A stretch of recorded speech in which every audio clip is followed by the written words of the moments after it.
Prakash Nagar, Sundari Nagar, lbs Nagar, పైపుల్ road, ఇలా చాలా మంది అక్కడ 50 వరకు శవాలు ఉన్నాయండి.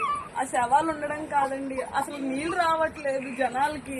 నీళ్ళు వచ్చినా బతికేలా ఉన్నాము. కానీ ఏంటంటే ఆ శవాల వాసన, చిన్న పిల్లలు, ఇలాంటి చిన్న పిల్లలు పడవ అడిగితే పడవ 10,000, 40,000 ఎక్కడి నుంచి తెస్తారండి? తెచ్చి ఏం చేస్తారండి?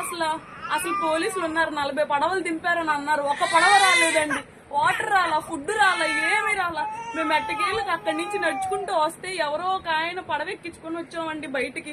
ఎంత కష్టంగా ఉంటుందండి అసలు పిల్లలు చాలా ఇబ్బంది పడుతున్నామండి మేము.